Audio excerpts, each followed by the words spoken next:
Hello, hello. Welcome, everybody. Come on in. Good morning, good afternoon, good evening, wherever you are in the world. So nice to have you. Excuse me. Let's take a breath or two together as we convene in this beautiful sacred space. Welcome, J.E., Wendy, good morning. So wonderful always to have you. You both for such a very long time.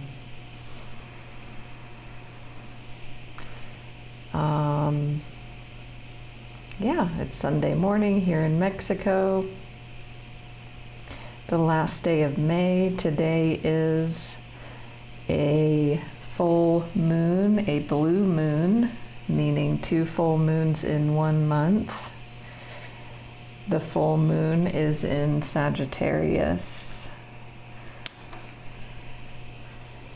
And it's also what's called a micro moon, which means it looks smaller for some reason. I don't know exactly why. Yes, so this moon is about Sagittarian themes of freedom, liberty,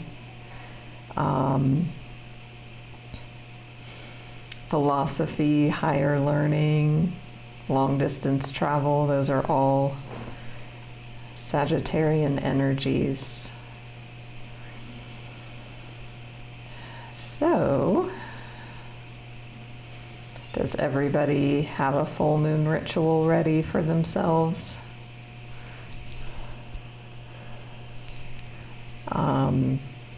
The full moon is about receiving what you intended and what you created in the new moon. So the new moon is about the intention setting.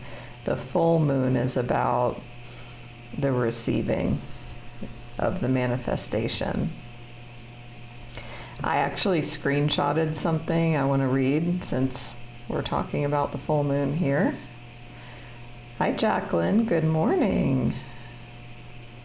Glad to see you. So, I'm going to read this. What to expect during this full moon. You realize you already knew, yet kept hoping you were wrong. Someone tells the truth. Suddenly, months of pain make sense.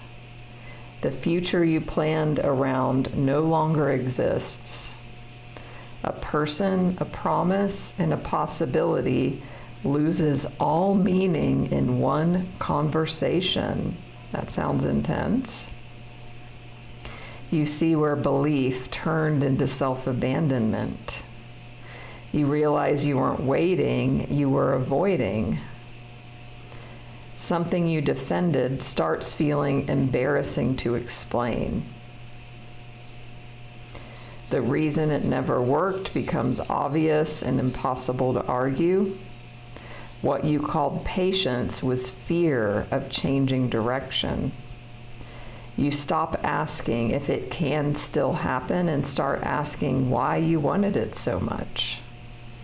So this full moon doesn't expose secrets. It exposes what you kept translating into hope. And once you see the difference, the story ends. So I got some pictures of the almost full moon last night over the lake here in Mexico. It was beautiful. So, you know, some of you may want to make moon water, where you put out some water, like at night, where it can be bathed in the light of the full moon. You could also put crystals in that water. Good morning, Jay. So, some ideas. Last night on the lake, it's so beautiful when the moonlight is reflected on the waves of the lake. So magical and powerful. So that wonderful moon energy is wanting to come in and get its voice into the room here with us.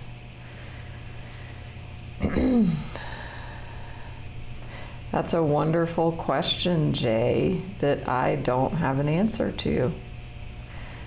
My answer is you can use it in any sort of rituals that you do. You can use it for cleansing. You could use it as your holy water. I live in Bali often, and they very much are about ritual, and they're always in their prayer rituals using holy water. So that's what comes to mind. I am no expert with that. What I am an expert in is what we will be talking about this morning, which is called the end of self-gaslighting. And this is something that I have created based on my own experience. And we're going to dive into that in a moment. Hi, Albana.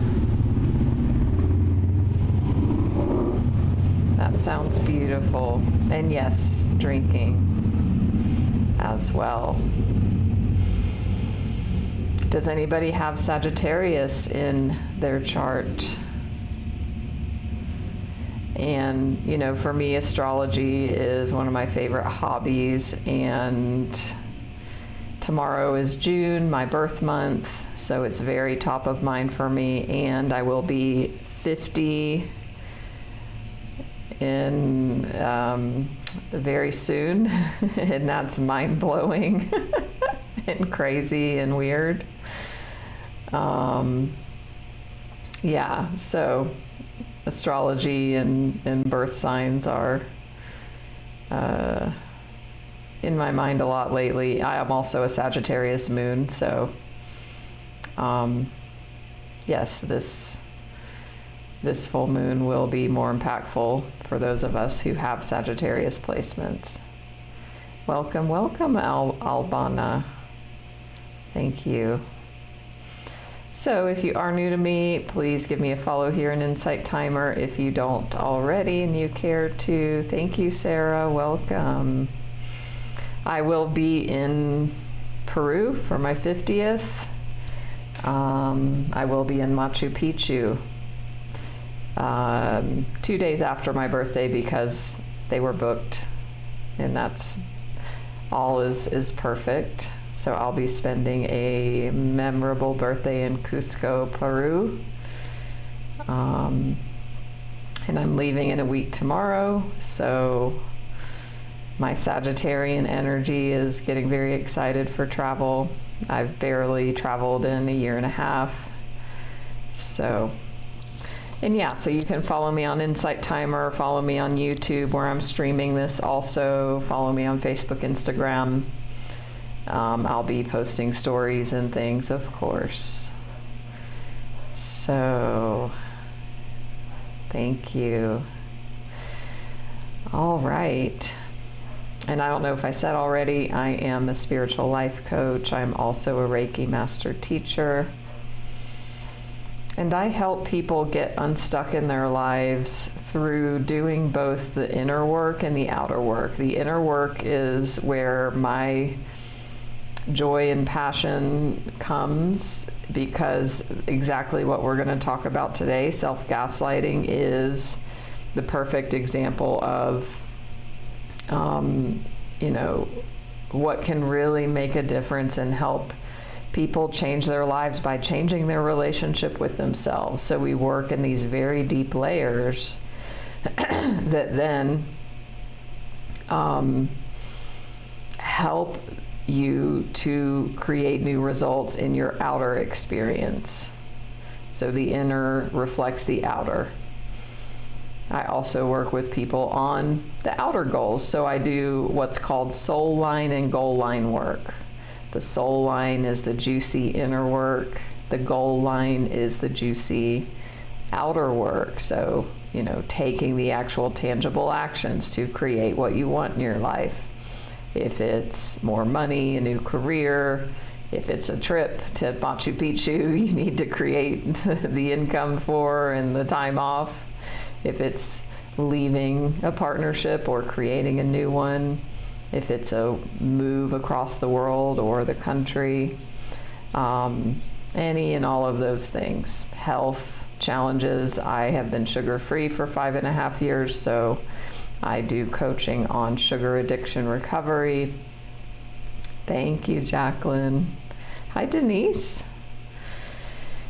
So that is just a little about me.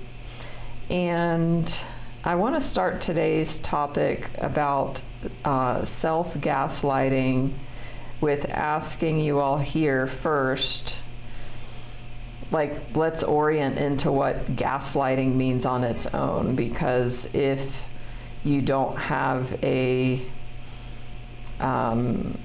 clear understanding or even an understanding at all of what that word means, then we need to start from the very beginning. So by defining gaslighting itself and then looking at how that applies to ourselves and how we do this to ourselves. So is there anybody here who does not know what gaslighting means?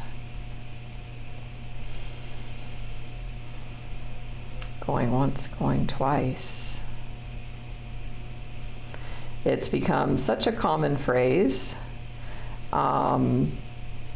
which, it's great. With more awareness, we have understanding, then we can see things we didn't see before. We can name things that we experienced, but we didn't have a label for, and that can be so powerful in and of itself.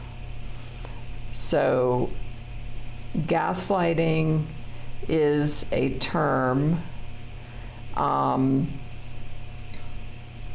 that it comes from a movie in the 1940s or 50s where there's a couple in a house, and I haven't seen the movie, so I'm speaking from what I've heard, so don't quote me on this exactly, and you can do your own research, but generally what I've heard about where it comes from is this movie where there was gas lamps in the room, and I'm pretty sure it was like a male-female partnership, and it was the man who was turning up and down the intensity of the flame of the gas light. And then when the woman would say, hey, it's gotten darker in here, or hey, it's gotten lighter in here, he was like, no, it hasn't. No, it isn't. So it's very, very simple, and it's a wonderful, powerful example. So that's where the term comes from. And that might help, somebody like Jacqueline who gets it, but also doesn't feel like maybe you don't feel like you can really sink your teeth into, oh yes, I totally get what it means. So that example can really help land that for some people. It's basically having your reality contradicted, opposed, like that. So hopefully that helps. Now, if we pull this into, and again, we'll just talk about gaslighting for a moment before we look at self-gaslighting. It's been most well known as a descriptor in narcissistic abusive relationships, although in that dynamic, there's many things that occur, gaslighting being one. So it's not the only thing, it's one of a laundry list of ways that narcissism manifests. And, you know, we can even look at it as far as being a child growing up. You know, if you are crying because you're upset for some reason and your parent or your caregiver is like, stop being a baby, or you're being dramatic, or, oh, you're not really hurt. All of those things could also be looked at as gaslighting, a discounting, a diminishing, a being made wrong for how you feel. And if we go back to the example of the movie with the gaslights, really what it comes down to is like your reality is questioned and your reality is contradicted by the other person.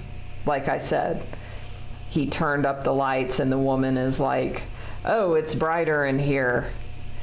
And he's like, no, it's not. So that is maddening and that is crazy making. Then you start to not know what's real. You lose trust and faith in your own internal guidance system and what you know to be true and what you feel. And then, you know, again, in narcissism, that there's a lot more to it, and that's one piece. But that's a brief overview of gaslighting itself. So if we then look at, okay, bringing all that into ourselves, how does that look to gaslight ourselves? Wonderful. Yeah, and if you've never heard this before, you know, just allow your mind to open and marinate on this, and you can definitely learn more about it. What I caution people against, and I've been through a narcissistic abusive relationship myself, so I've been down this path myself, so I speak from experience, in that, you know, once people start learning these things, there can be a tendency towards obsession about looking at gaslighting and flying monkeys and triangulation and all of these abusive dynamics, because, you know, it can be part of like, oh my God, I'm understanding finally what happened and I want to learn. And then there's a lot of focus on the other person and in their psychology. So just a little side note, like, that's normal, and also it can tip to the other extreme to where that becomes just not a helpful pattern or energy to be in. So, you know, I invite anybody who this content is like they're feeling drawn to, just to be mindful and discerning about your intake of learning about this, because it's very easy to just get really sucked into deep rabbit holes in like obsession and over learning, and there's a lot of energy out there around, you know, gaslighting and these sorts of things. So there's not really anything much on self-gaslighting, so that's why I'm so excited about it. That's why I'm creating a course for Insight Timer on this, because for me, it was a game changer. I didn't know I was doing this. And, I always start with telling this story because it was so deep and profound. It's been over a year ago now. I was in a session with my life coach. I don't remember what we were talking about, but he asked me if I noticed a pattern that he'd seen, and the pattern being that I wasn't just allowing myself to have feelings or reactions. And he pointed out that I was constantly judging and making myself wrong for my reactions or how I felt about things.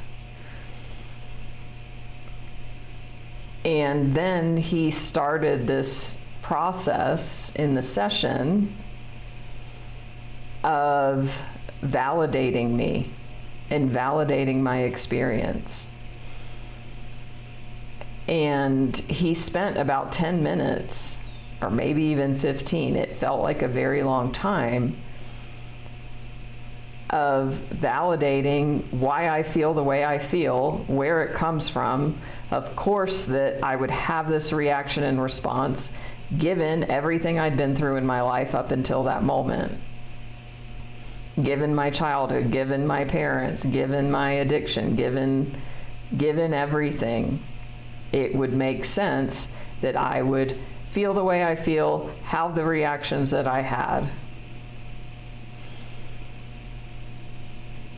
And I just remember having this awakening, a very profound awakening experience, as I was able to separate from this pattern that I hadn't even been able to see. It was a blind spot.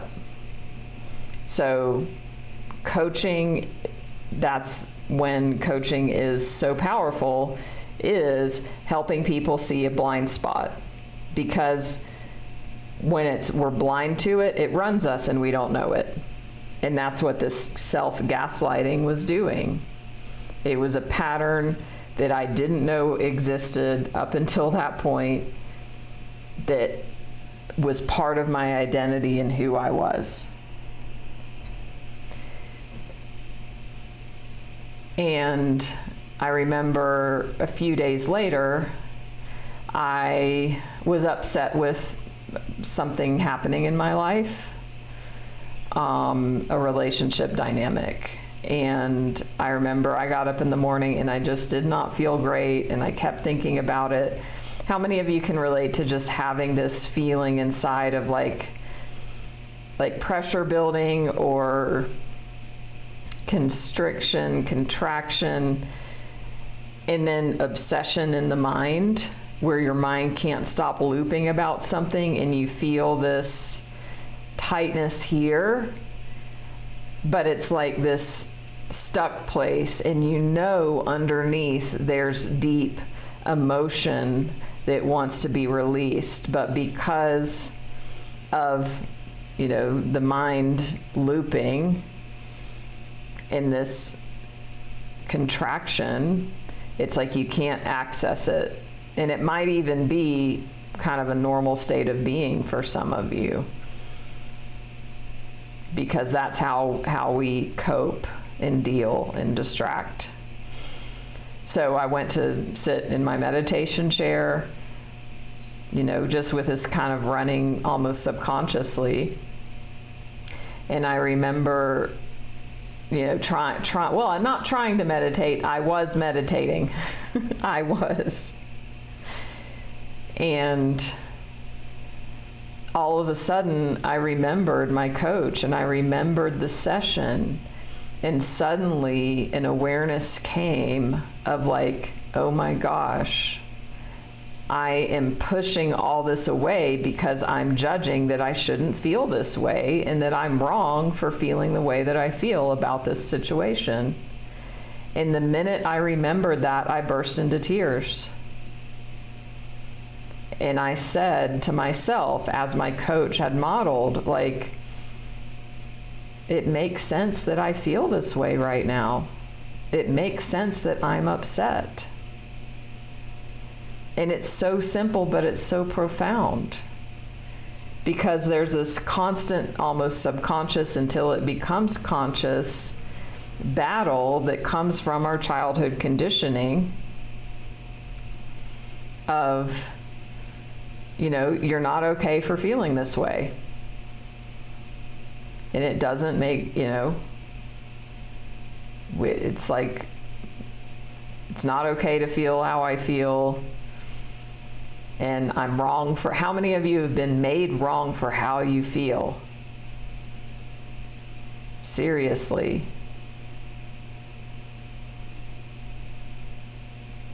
And that's the root of this. So when I allowed myself, or when I noticed the pattern in real time, I just burst into tears and the floodgates opened, and that pressure cooker feeling in my heart and in my chest, and the obsession in my mind vanished as this cascade of healing tears came. And I put my hand on my heart and I practiced what he taught me, it's okay, it makes sense, it's understandable that I feel like this, of course. This relationship dynamic was very painful and very triggering and very, back to childhood, touched in the childhood wounds. Of course I was upset. So I let those tears flow. And that was coming home to myself. And I've done that in various ways,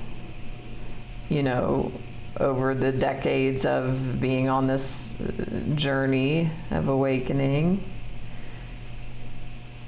And this was something, again, a blind spot that had been running me that I hadn't seen. So the gaslighting part is, again, it can be almost subconscious. It's like this inner resistance with a layer of self-judgment on top that I shouldn't be feeling this way. Simple as that. I'm overreacting. I'm wrong for how I feel. I shouldn't be so upset. I'm too sensitive. What's wrong? All of those things. Hey, Britt. Good morning. Thank you, Denise, Albana. Can understand that. Sandy. Yeah. Being called too dramatic. Hi, Dreisel. Shalom. Welcome. Glad to have you. And so then it makes sense too, like self-medication would make sense because we have this, it's almost like I feel like a volcano that wants to blow that's not able to. And it's these emotions and they get stuck here with this self-gaslighting and this self-judgment. And it only becomes a volcano because this has been happening for decades, for a lifetime. So it all builds and builds. And then, for me, I found alcohol at 14 years old and I fell in love and I felt like, oh my God, this is what I've been missing my whole short life. I became an alcoholic. I became a pothead at 16 and a crazy drug addict at 16 years old.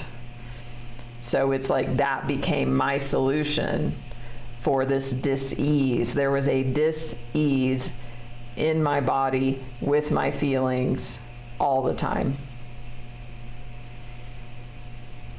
And so then it's like the alcohol and drugs became a natural solution. Of course. It wasn't the problem, it was the solution. But the problem with that is the law of diminishing returns. I got sober in AA and we talk about, the sense of ease and comfort that comes at once by taking a few drinks. So I know there's some people in recovery in here and maybe you can relate, or maybe you've known somebody, or maybe you want to be in recovery. But that sense of ease and comfort that comes at once by taking a few drinks or hits or whatever. You know, and then it says we're restless, irritable, and discontent. So that pressure cooker energy. Now for me, I got sober a long time ago, that's no longer an option for me. And, you know, even if you don't have that sort of, you know, extreme addiction thing going on, we all distract. Especially in this modern world. We all have an addiction to distraction of some kind. Of course, our wonderful phones are the main addictive distraction. We can distract with our obsessions too. You might be obsessed about yourself. It can definitely turn inward on ourselves, that we become a problem to fix and solve. And there's a constant obsession because we feel this dis-ease, we want to fix it. You know, Michael Singer talks about that. Our mind is a computer. Our mind is a neutral computer. You know, you put information in, you get output, that's it. And so when we have this dis-ease in our heart and in our energy body and in our emotions, the mind naturally comes in to try and fix it. But it can't fix what's going on in our heart. We can't think our way out of this. You know, and that's why in my coaching work, you know, I'm always having us, people, you know, I work with, we slow down. We stop talking. Talking can be good, and also it can mask and it can be a way to stay up here and avoid what's actually going on in the heart. Hi, Alexis. Hi, Kimmy. Wonderful to have you. Kimmy, Coke at 14. I hear you.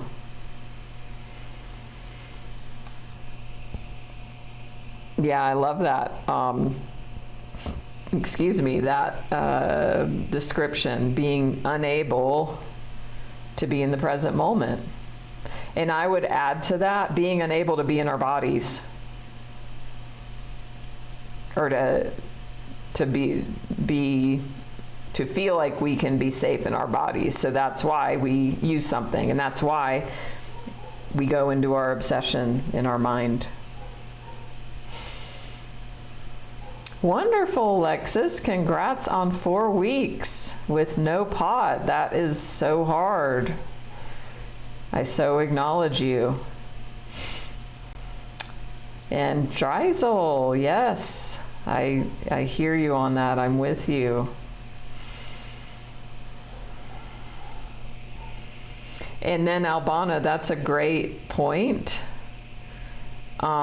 So for some of us, you know, we might identify as being the addict who medicates in these extreme ways that then take over and ruin our lives. Then there's the other side of it, which are co-addicts. And the co-addict is the person that is addicted to the addict. It's also called codependency. So, you know, most all of us, we fit in one or both of those categories. So, all ways of avoiding, distracting. So if we, you know, kind of get back to the self-gaslighting piece of, you know, and then this is where we can work at the root in this way with this particular pattern. And I want you all to start noticing this week. And just have an awareness, have a little magnifying glass out, not a big one, because then again we can get obsessed. So but just maybe have a little magnifier out this week with yourself and notice, where are you making yourself wrong for how you feel in the moment? And it might, like for me, in my example of my meditation, it was running me, it was so deep. what woke me up to it in the moment was the feeling in my chest and in my heart became so, it got my attention enough to where I was like, oh, wait a minute. And then I was like, yeah, I'm judging myself right now that I shouldn't be feeling like this. And then those magic words, it's okay that you feel this way, opened the floodgates for me. And it's over and over. You know, this is a rewiring of your brain.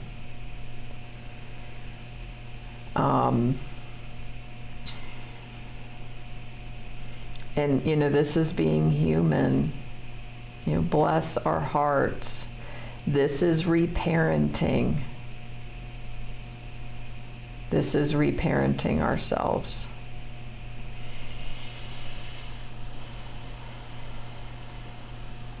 Alexis, it sounds like you have been through a lot. So thank you for sharing. I acknowledge you for being here, for your honesty, for your recovery. Amazing.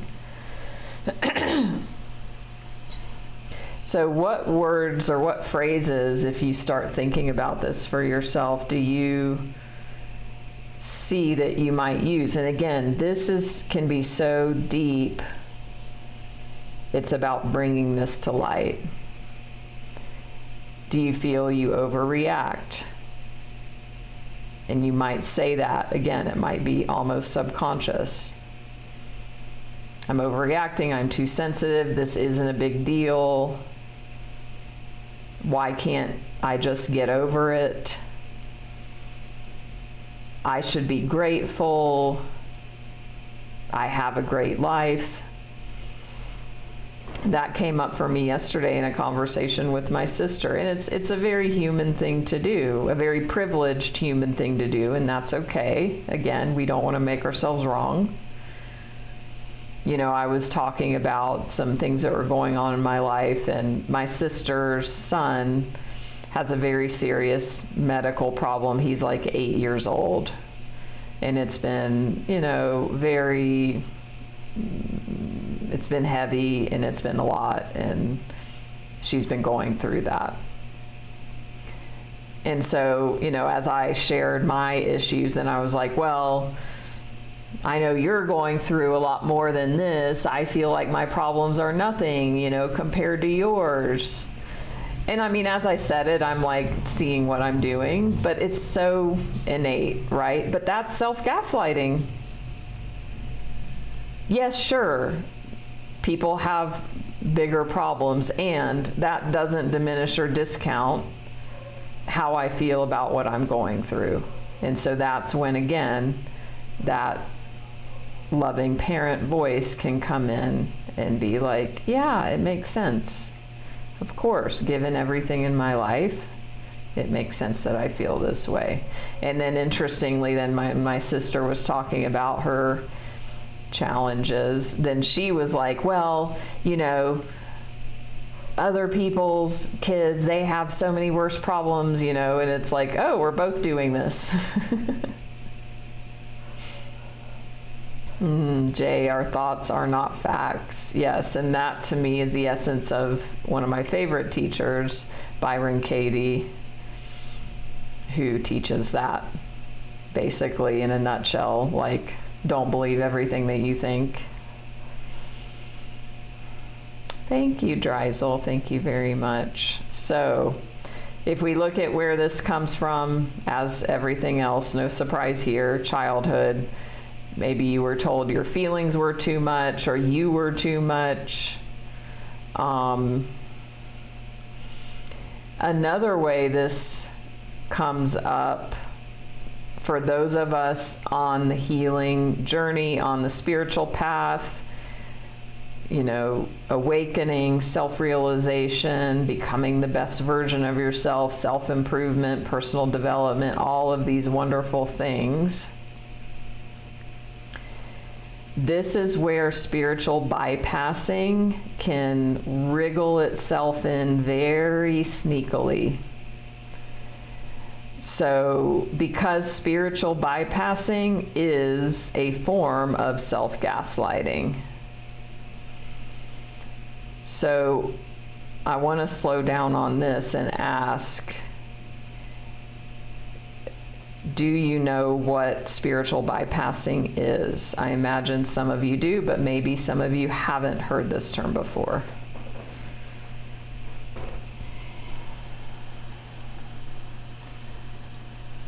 And I kind of described it a bit in what I was just saying, but for those of us here in Insight Timer, it's going to be really relevant. So, okay, great. Spiritual bypassing is when, and I'll just say the ego, because, you know, we can also have a spiritual ego, right? The spiritual ego comes out when it's like, oh, I'm so enlightened, or I've been meditating for so long, or I've been on 5 ayahuasca journeys and I'm better than other spiritual people, or I've been to Bali, or I've been to India, or I've, you know, been touched by the guru and had Shaktipat. Right? So we can have, and we all do have a spiritual ego to some degree. So it's when that part of us comes in and then says, you know, love and light, you know, it's like, but, you know, well, we're all on our own journey, and, you know I should forgive, and I know, or maybe you might bring in something about past lives, like, well, I know that, you know, it's because we had these past lives together and we're playing out each other's karma, and where we use all of this spiritual terminology and to bypass how we're feeling and to try and fix it with others or with ourselves. You know, I had a client a few months ago where this was happening. And, you know, the thing is, like, many of us, we've done so much work. We're very aware more than the average person on the street. And again, that might be spiritual ego right there. And, you know, it's also true that we've done some work here with ourselves, and to even be in this app, to be drawn to these sorts of things. But yeah, my client it was in a dynamic with their husband, and they were like, I know, like, I try and I don't get upset, and I don't, you know, I try not to speak out of anger, and I try to only speak, you know, loving things. And I know that I need to do my work, and he's just a mirror, and I know that I just need to forgive and keep forgiving. Those were kind of sort of the things that they were saying. And I slowed her down and explained and asked, do you notice this dynamic happening? And she didn't see it. I said, do you see that you're making yourself wrong, and you're trying to, you know, bypass how you're feeling in your humanity with these spiritual, high in the sky, high in the clouds, enlightened ideas and theories. And she was very shocked, and she saw it, and she agreed. So that's an example of spiritual bypassing, where we use all of this spiritual stuff to bypass our humanity and bypass how we feel and make ourselves wrong or make others wrong. And so that is a form of self-gaslighting. And it doesn't mean that we just let ourselves off the hook either. So I have a resource I can share with you. It's a 2-page free resource. You can send me a message and say self-gaslighting if you want it. But it goes over, it's a very concise outline that's very valuable for you to keep all of this on 2 pages. But the first page is about what we're talking about, like how to do it, what to say, how to notice it. But then the second page is about loving accountability, because yes, we want to validate our feelings, and we don't just want to stay there necessarily. We want to also take actions we need to take, have conversations we need to have. So it's like yes and. Yes, sweetie, I totally understand that you feel this way. If you're, talking to yourself, it makes sense how you feel. That's always the first step. Validating how you feel unconditionally. Sometimes that's all you need to do. And sometimes there might need to be other things that happen after that. The thing that usually happens is we go straight to trying to fix it, straight to, trying to get over it or handle it before we do the self-validation. And then we're coming from this place of trying to fix or solve, and from this underlying energy of that we're wrong for how we feel. So first we want to clean that up very briefly. It doesn't have to be a big production. It makes sense. It's okay. Okay, now let me look at the self-forgiveness. Let me look at the spiritual tools. Hi, Karen. I did get to meet Michael Singer, Sandy. I'm just reading your comment now. Yes, it was a profound experience, and those in my community have heard the story more than once. Dreisel hasn't set boundaries that you're seeing are becoming more clear, that are necessary. Yeah, so that's a way we make ourselves wrong, we diminish ourselves. Spiritual bypassing, I need to be the bigger person. It's not like spiritual bypassing can also be like it's not okay to be angry. And all feelings are welcome and all feelings are okay. J.E., would Byron Katie be spiritual bypassing, loving what is? I think anything can be spiritual bypassing if we go straight to trying to fix it before pausing to validate ourselves. That's where I feel this distinction lies. And as I said, it's subtle. But if we go straight to fix it mode, and that could be spiritual fix it mode or anything else, we're on a foundation that's rocky. And I don't want to say wrong, but just not the best foundation. So, because then everything on top is going to be the underneath. There's going to be this I'm wrong, I shouldn't feel this way energy. And we're trying to fix from that place rather than really slowing down, loving acceptance. It's okay. It's okay, sweetie. One of my favorite words or phrases is, tell me all about it, sweetie. Because really we're talking to that wounded inner child. The wounded child is the one that's hurt. Everything touches back into those wounds. So again, we get to be that loving parent that we did not get. So it's like, yes, I totally understand. Tell me all your troubles. And again, we don't want to wallow in it. We want to be that loving witness to that and hold that space because we weren't allowed it.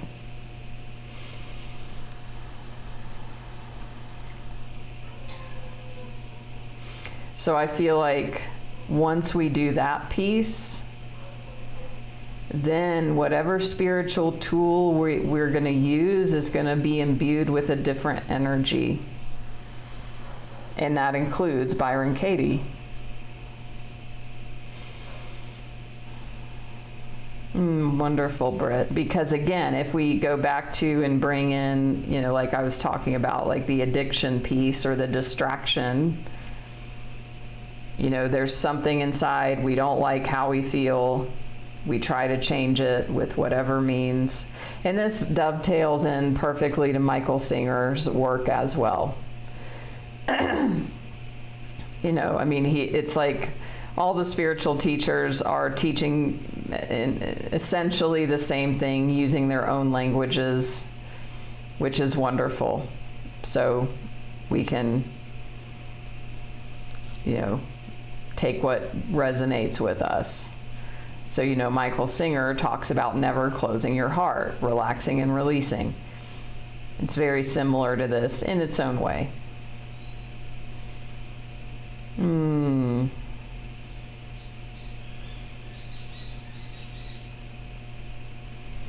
Wonderful, Dreisel. In our relationship with anger, you know, that is such a powerful place to look at, to illuminate for healing. Denise. Yeah, and I would say not giving it the kick, but actually surrendering, allowing our experience. And this is why those self-validation phrases to me are such powerful medicine. Because when I slow down and I allow myself to feel however I'm feeling, then it dissolves, it softens, it integrates, because it's all just energy that's wanting to be acknowledged and felt. So like what was done to us in childhood, we're doing to ourselves and our emotions all the time. So all it wants is to be integrated. And it doesn't ever get integrated if we are resisting, judging, pushing away, not liking how we're feeling.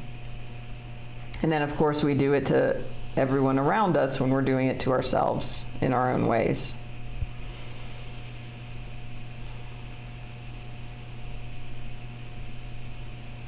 So this hour went by very fast. So as I said, I have a free resource I can offer about this. I'm also happy to offer the gift of a conversation with me, a coaching conversation, if you haven't had one before with me. And we can dive into these dynamics. We can look at where are you seeing this show up in your life, and we can work with this in session.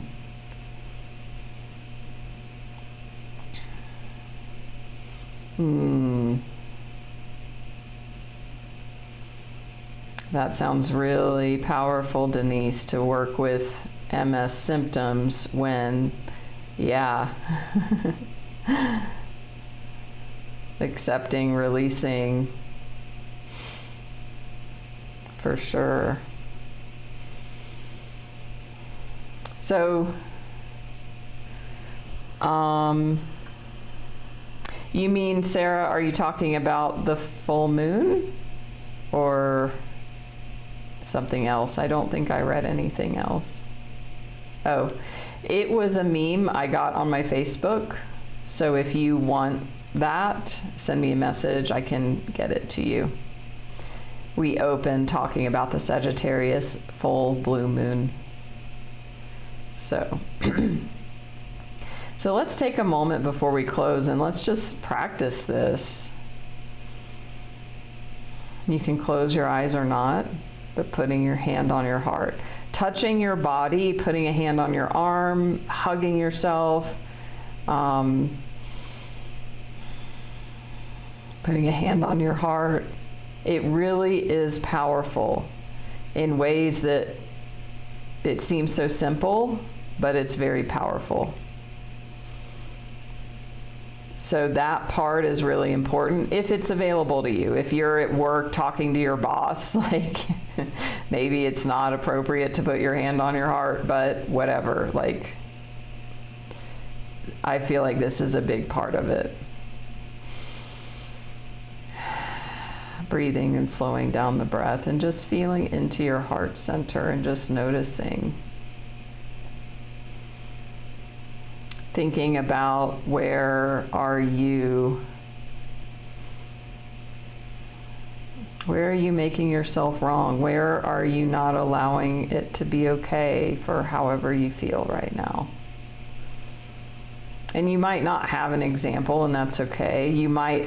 It might be more of like a default way of being that you go back to, like, because what happens is we become a problem to solve for ourselves on this healing journey. That can happen in addiction recovery. Definitely that happens. This underlying background, I need to be solved, I need to be fixed, I'm broken, there's something wrong with me. So that might be running subconsciously.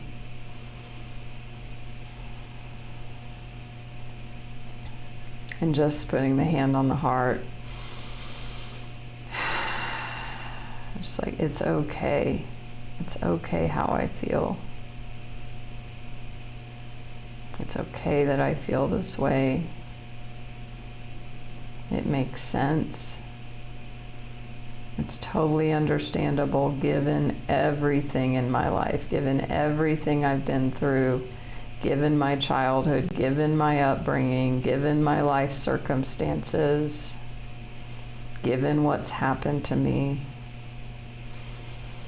It makes sense that I feel this way. It makes sense that I've shown up in this way.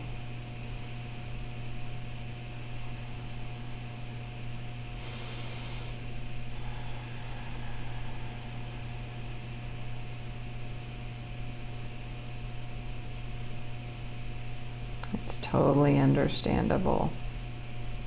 It's okay that I feel this way.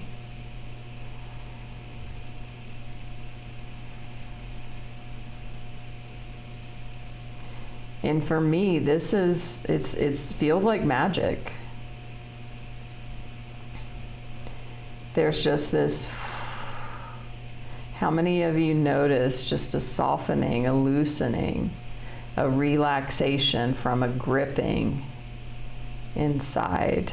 And it might be 2% or 5%. Claim that.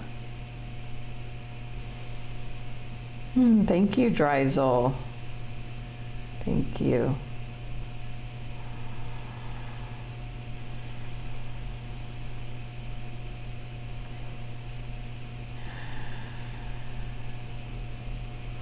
You can even say things like, I'm here for you, I'm not going anywhere, tell me all about it, sweetie. Of course you're scared. Of course it makes sense.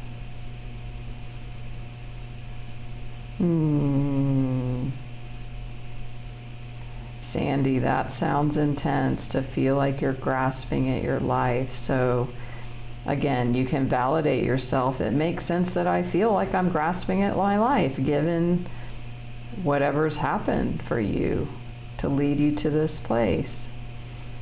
And you might say, tell me all about it. And then that's holding that space. And then after that can come loving accountability, if it's called for. It might just be the validation, but if it's fear about taking an action or doing something, then it might be like, we'll do this together. We can take the action together. We can do this. I'm here. I'm not going anywhere. What's the next baby step? And again, it depends on what you're specifically working with. Thank you, Kimmy. Thank you so much. You have come a long way. I'm so proud of you and happy for you with your full-time work.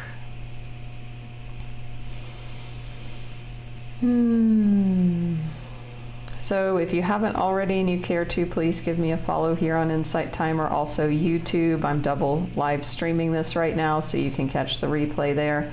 And 99.9% of my replays, last time sometimes my computer's bogged down and then I can't, like I have to stop the YouTube live stream.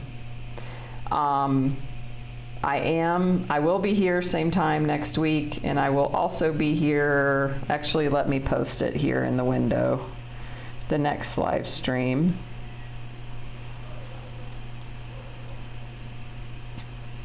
June 4th at 2:30 p.m. Eastern, Why Your Nervous System Rejects Expansion. So join me for that. And then also next Sunday, we'll be doing our weekly card reading that we do, well, it's bi-monthly-ish now. And then I'll be going out of town for a few weeks. So I'm saying all that to say, we'll see how the internet is as far as being able to dual live stream on YouTube as well.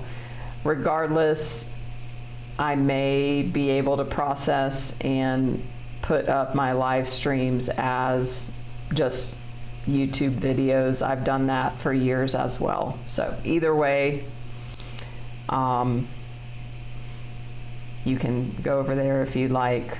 Facebook and Instagram, follow me there, give a donation if you feel called. It helps me to continue providing these talks and showing up in these ways for the community. Thank you, Kimmy, for the donation. Thank you, J.E., Dreisel, Sandy. And again, if you do feel the call to book that visioning process with me, where we will look at where you feel stuck, and it might be feeling like, you know, what Sandy said, grasping at your life. It might be a visceral feeling inside. It might be an attitude. It might be a place where you've long felt, you know, hopeless. You can send me a message and you can say visioning, and we can get that set up. So,